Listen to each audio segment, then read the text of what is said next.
po tayo ng materialis. Magagawa na po tayo ng pundasyon. Napatong na simento, kayang-kaya pa sana ito. Sabi ni Jude, kayang-kaya daw ang 4 na patong na simento. Oo, talaga. Yun ay kung hindi madulas ang daanan. Madulas lang ay. Madulas lang ay putik. Uy, siya nga pala mga ka-wild, ito na yung pang-4 na pong bahay na ginawa naming 6 na magkakapatid sa channel na ito. Dahil yan sa suporta nyo sa amin. Maraming salamat po. Ito lang mga ka-wild, ang dala namin ng simento kasi progado pag hakutin ng biglaan. Kaya kung ano nagkukonsume namin sa isang araw, ilan dala namin. Kaya 2 supot lang muna yung dala namin kasi maghuhukay pa kami ng pundasyon. Awim boy, awim boy, awim boy. In the jungle, the mighty jungle, The lion sleep tonight. awim boy, awim boy, awim boy. Nasa tuktok na po tayo ng bundok mga ka-wild. Mula dito ay matatanaw na natin yung dagat ng Husi Panganiban. Makakaret tayo yan. Ano ang patang nga ano? Magtaw, bigre. Ano pa ka nagkanta nila doon? Oo. Oo. Tingnan yung mga ka-wild kung gaano tayo kataas. Ayama chunggo. Ayan yung dagat. Ayama chunggo. Yeah, yeah. Ayama chunggo. Ilan po yan? Yeah. Natin na natin. Grabe layo mga kawad. Ubus lakas. Yung malaki-laki kawad, yung project natin ngayon. Kasi yun ang order ng ating sponsor. At ito ay whole concrete. Kaya ngayon lang tayo gagawa ng buong konkretong bahay. Ang problema namin, lahat ng tracking ng materialis, ng hakot. At para kanino ang ginagawa nating pang-4 na pong bahay? Well, para po ito sa magkapatid na ang kwento ng buhay ay umantig sa ating lahat. Kaya naman sa tulong ng isang sponsor ay matutupad na ang pinapangarap nilang bahay. Sana po ay samahan nyo kami at gawa natin sila ng isang matibay, maganda, malaking bahay. Grabe! Ang laki naman ng buhat mo, Bukyo! Kaunti-kaunti lang! Yan mga kabal si Bukyo. Tinutulungan tayo sa pagbuhat ng mga materialis. At ito naman si Baby Antoinette. Ayaw umuwi. Tayo mo umuwi, Baby Antoinette. Gusto ko pong mapanood kung bakit po gagawin bahay. Gusto mong mapanood yung paggawa namin ng bahay. Talagang excited ka na ha? Kaya laki na antok ka na. Tingnan natin mga kabal kung anong ginagawa ni Joe. Yo! Ano yan? So Makwal, nagawa tayo dito ng tambayan ni Antoinette. Pwede siya matulog, pwede siya maupo kasi ayaw niya umalis. Gusto niya nalilibang siya, pinapanood tayo. Kaya lang nakakawa naman kung saan siya maupo. Kaya itong tinutol na ito, isang kahoy, nagawin natin itong sahig. Yan o! Ganda ng pwesto ni Baby Antoinette ah! Ayaw kasi umuwi ni Antoinette mga kabald. Gustong panoorin yung paggawa ng bahay natin. Kaya yan, ay pwesto na siya.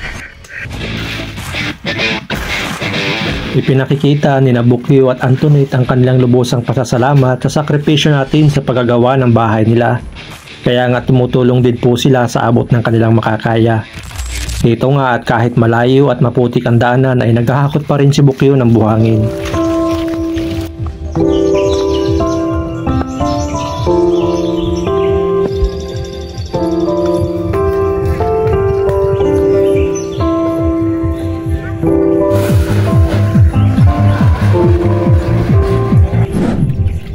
Samantalang si Antoinette naman ay umiigib ng tubig na ginagamit natin sa paghahalo ng semento at buhangin.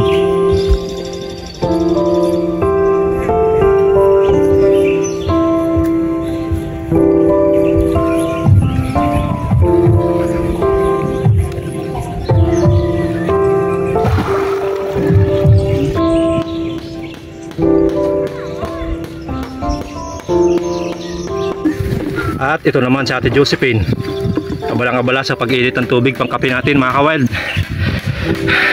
Kasi ang init ng panahon, ang sarap magkape.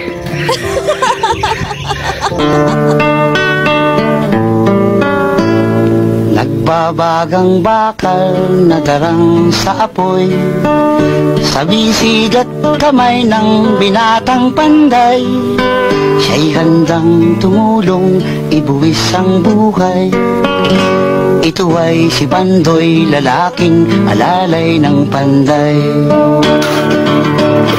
Oh, pag may kagipitan, ating pag-isipan, tayo'y magtulungan. Oh, sana ay tingin nyo ang awit ni Kadyo.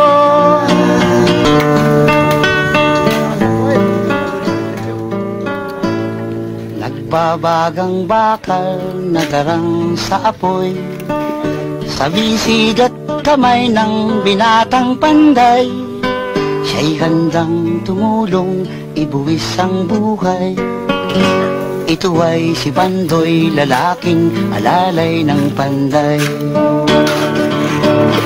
Oh, pag may kagipitan, ating pag-isipan, tayo'y magtulungan.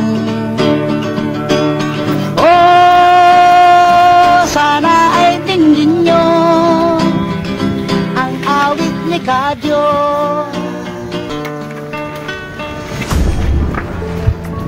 Hindi laging madali ang proseso ng pagkatayo ng bahay.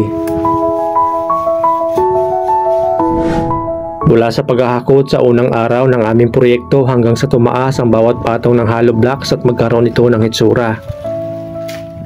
Ramdam na agad namin ang mga balakid ng gawain. Kailangan naming maghakot ng napakaraming materyales sa napakalayo at maputik na daan. Maghalo ng napakaraming simento.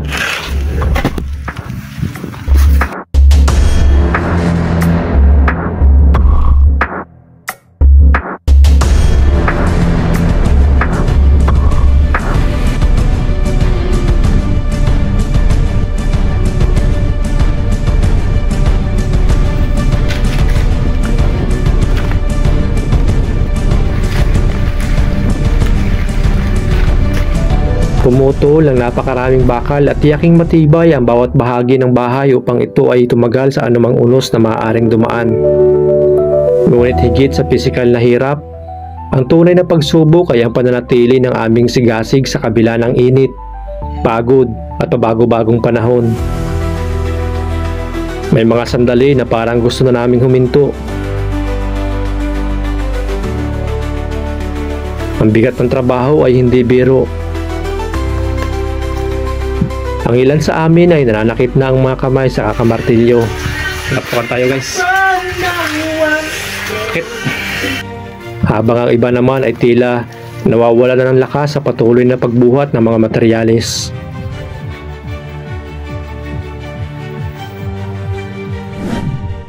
Dumating ang araw na malakas ang ulan.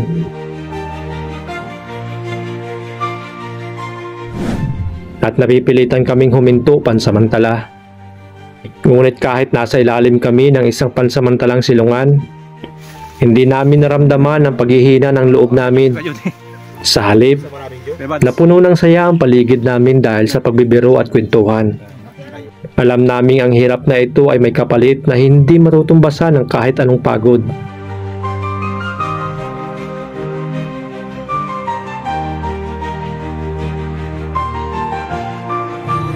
Ang pagbibigay ng isang ligtas at matibay na tahanan sa isang pamilyang may sakit ang ama.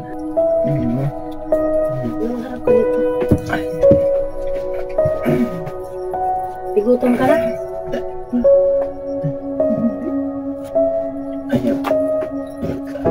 Hindi nakakapag-aral ang mga anak at problemadong ina.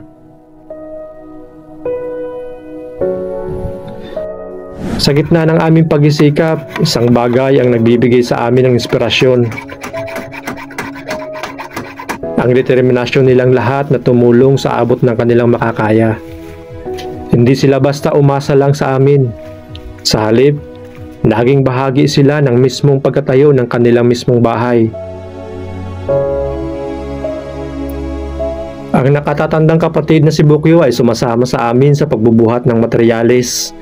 Kahit nakita sa kanyang manipis na katawan na hindi siya sanay sa ganitong klase ng trabaho. Marahil sinasabi niya sa sarili niya, "Kaya ko ito, basta para sa bahay namin." Hindi alintana ang init ng araw o ang sakit ng kanyang likod. Patuloy siyang nakangiti habang nag-aabot ng halo sa amin ng mga gumagawa. Samantala, ang nakababatang kapatid naman na si Antoinette ay abala sa panunood sa bawat kilos namin. Sabik na sabik sa magiging hitsura ng magiging bagong bahay nila. Ang ina naman na si Ate Josephine ay abala sa pagluluto. Hindi lang siya nagluluto para sa kanila, kundi para sa aming lahat. Tuwing oras ng kainan, masaya niyang inihahain ang simpleng pagkain na kanyang inihanda. Sinisiguradong lahat ay may sapat na lakas upang ipagpatuloy ang trabaho. Marahil sinasabi niya sa sarili niya, "Pasasalamat ko po ito sa inyo." Sa kanilang mga simpleng kilos, nakita namin ang diwa ng tunay na pagsisikap, na hindi kailangang malaki o mabigat ang isang gawain upang ito'y maging mahalaga. Ang bawat akbang, gaano man kaliit, ay may kontribusyon sa tagumpay ng isang pangarap. Habang lumilipas ang mga araw, unti-unti naming nakikita ang bunga ng aming mga pinagsama-samang pagsisikap. Mula sa simpleng balangkas ng bahay, unti-unti itong nagkaroon ng hugis, nagkaroon ng dingding, bubong, bintana, pinto at matibay na pundasyon. Sa bawat pako na aming ipinupukpok, sa bawat kahoy na aming ikinakabit, at sa bawat buhangin at simento na aming hinahalo, ramdam namin na hindi lang bahay ang aming binubuo, kundi isang bagong buhay at kinabukasan para sa isang pamilyang nagsisikap at nangangarap. Ang proyekto ay hindi lamang tungkol sa pagtatayo ng isang istruktura, kundi isang simbolo ng pag-asa. Hindi namin kailanman itinuring ang proyektong ito bilang isang simpleng construction. Para sa amin, ito ay isang misyon, isang pagkakataon upang patunayan na sa mundong puno ng hamon, ang kabutihang loob at pagkakaisa ay may kakayahang magbigay ng bagong pag-asa.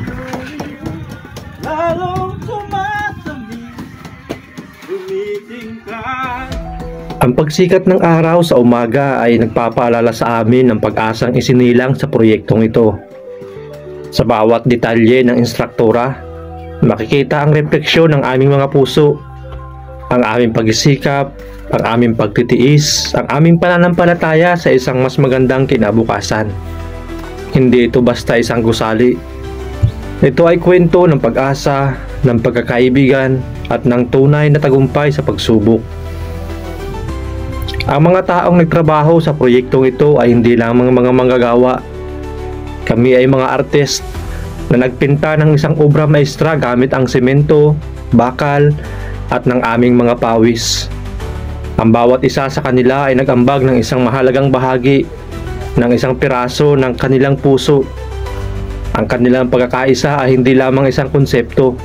Ito ay isang buhay na katotohanan na nakikita sa bawat sulok ng natapos na proyekto. Ito ay isang testamento sa kapangyarihan ng sama-samang pagsisikap, isang patunay na ang mga imposibleng pangarap ay maaaring maging katotohanan kung tayo ay magtutulungan. At higit sa lahat, ang proyektong ito ay isang simbolo ng pag-asa para sa hinaharap. Isang pag-asa na hindi lamang para sa mga taong nakibahagi sa pagtatayo nito, kundi para sa lahat ng taong makikinabang dito. Ito ay isang pamana na ipapasa sa mga susunod na henerasyon. Isang inspirasyon para sa kanila na magpatuloy sa pagsusumikap, na magpatuloy sa pag-asa, at na magpatuloy sa pagkakaisa. Ang proyektong ito ay hindi lamang isang gusali, hindi lamang ito isang bahay, hindi lamang ito isang tahanan. Ito ay isang simbolo ng walang hanggang pag-asa.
ako ng bahay ko, guys.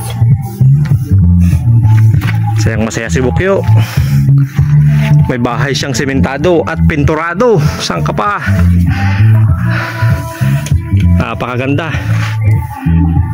Siya na po ang may pinakamagandang bahay dito.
Ang ganda na ng bahay namin, oh.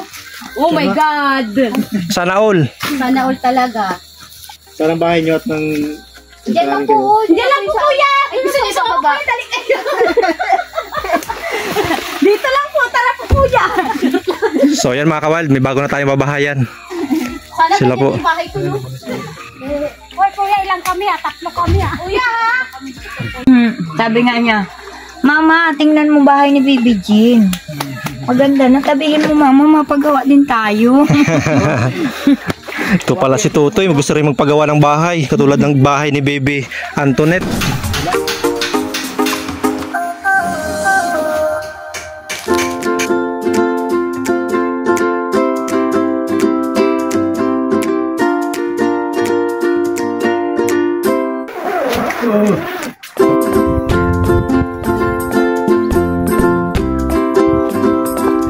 So yun mga kawald, tapos natin gawin yung bahay ni Bukyo. So nagbili naman tayo ng mga gamit para sa kanila. Marami pa po yan.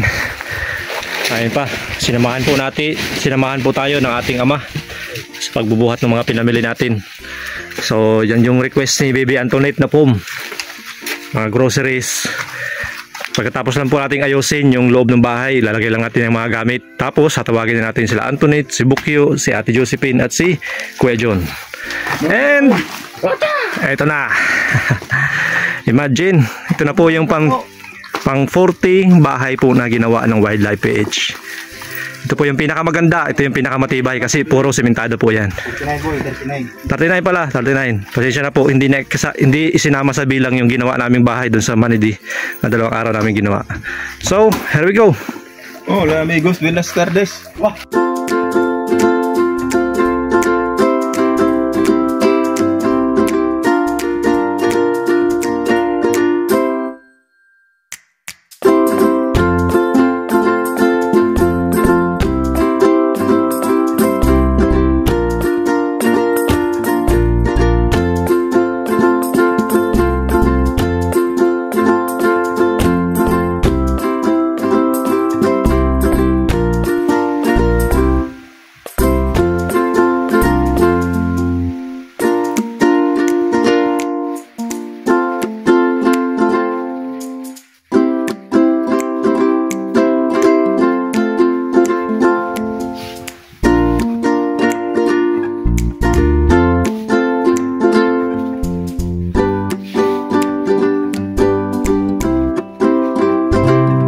Wow, ang ganda ng bahay namin. Maganda ka, Tunit. Ganda talaga. Yan mga kawad, ito na yung kanilang bahay. Bali tapos na. Ayos. Maraming salamat nga po pala sa ating napakabait na sponsor na nagpagawa ng isang konkretong bahay para sa kanila. Para si Bukyo, hindi naman problema sa bahay nila. At yan, sa wakas na tapos na. Maraming salamat po sa inyo, sa inyong kabutihan dahil nabago niyo po yung buhay nila. Mayroon sila isang komportableng buhay, isang komportableng bahay. At si Antoinette, ayan, mayroon na siyang naipangako natin sa kanya na isang tulugan na komportableng tulugan para sa kanya. At yung mga gamit sa loob, salamat nga po pala doon sa dalawang sponsor. Bali 8,000 po yung mga gamit. Wow, ang ganda ng bahay dito. Wow, ang ganda. Oy. Ang ganda ng bahay namin. Ang bahay natin. Ayan. Salamat. Ito yung kanyang grocery. Galing doon sa ating dalawang sponsor na nahuli po. Nagpadala. So tapos ito po yung kanilang tulugan. Baba ka sa. Sa baba lang. Bi, mahulog ko sa taas. Ito po dito tambay. Gusto mo dyan sa taas? Matambay lang daw siya. Sa taas, ipon nga naman sa taas. Dito ka. Ingat ka lang pag-akit ka dyan na. Ayan. Oh. Bok, dito pa, Bok. Sama kayo doon. Ang sakit doon eh, baba sa taas.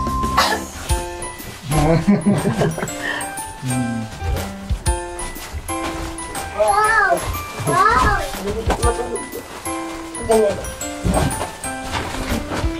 Aba, Ayos ah.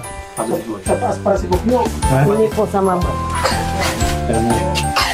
Ayan, sige. Ano mo yan na? Yan yung cabinet. May bag pa.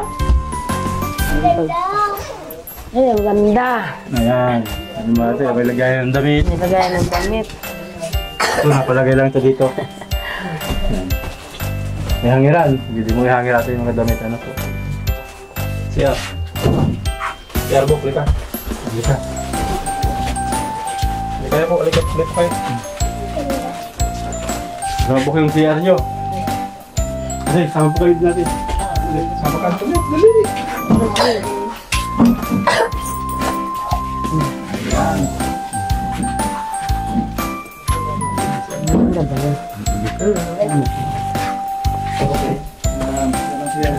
Po. Marami kayong groceries. Bok, tignan mo ito, Bok. Tignan mo yan, regalo yan. Ayun yan. Sige, buksan mo.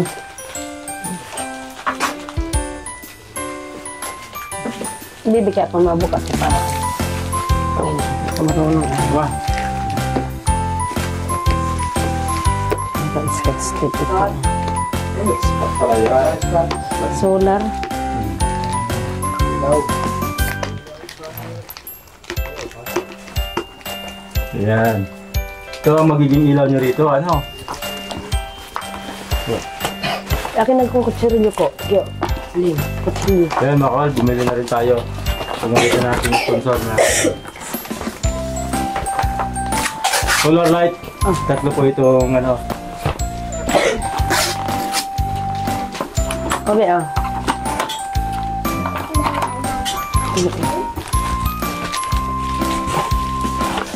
So ito magiging ilaw nyo rito sa gabi, ano? Solar. Ito yung battery pero flashlight na rin siya. Go! Hindi pa nagtatapos dyan. Meron pa kami regalo sa iyo. Isang pana at isang flashlight. Yan. Para pagka nangingilaw ka sa gabi ay meron kang magagamit. Maraming salamat po lahat sa mga sponsor nag-sponsor po sa amin. Ano paggawa po nitong bahay na hindi na po kami punta sa school kung may bagyo. Malaki po ang salamat namin. So, nag-sponsor po sa mga gamit. Maraming salamat. Sana bigyan kamo ni Lord sin kalakasan para makatulong pa po kayo sa katulad sa amin naghihirap. Bigyan kayo ng blessing. Maraming salamat po lahat po sa mga vlogger na nag-vlog po sa amin. Maraming salamat po. Kung hindi po sa kanila, hindi po kami magkaganito. Maraming salamat rin sa kanila. Salamat po. Salamat po sa sponsor na tinupad po ang pangarap namin na magkakabahay kaming ganito. Kung hindi po sa kanila, hindi po kami magkakabahay ng ganito. Maraming salamat po sa lahat po ng mga sponsor. Bibi, paano naman? Maraming salamat po sa sponsor na tulong sa amin.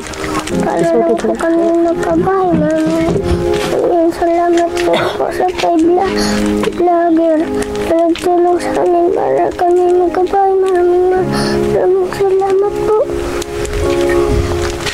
Masaya ka ba, bebe? Masaya ka ba? Ayan, maganda na ba yung tulugan mo? Opo. Ayan, ano pa? Bukod sa tulugan mo, ano pa yung maganda? Damitan po. Ay, damitan. Ayun. At siyempre, kahit may bagyo, bebe, di ka naman natatakot dito. Ayan. Ano pa nagustuhan mo? Tulugan, damitan. Ano pa nagustuhan mo? Bahay po. Ay, bahay. Ayan. Ayan. Maraming salamat nga po pala sa napakabait namin mga sponsor. Talaga pong literal po ninyo na bago yung buhay nila. Tulungan nyo. Yun, maraming salamat po sa mga sponsor, sa mga viewers namin. Dahil sa inyo, marami tayong tutulungan at gagawa natin mga bagong tirahan. Yan. Halos inabot kami ng isang buwan sa paggawa ng bahay na ito. Kasi konkreto, saka medyo masama yung panahon dito sa Bicol.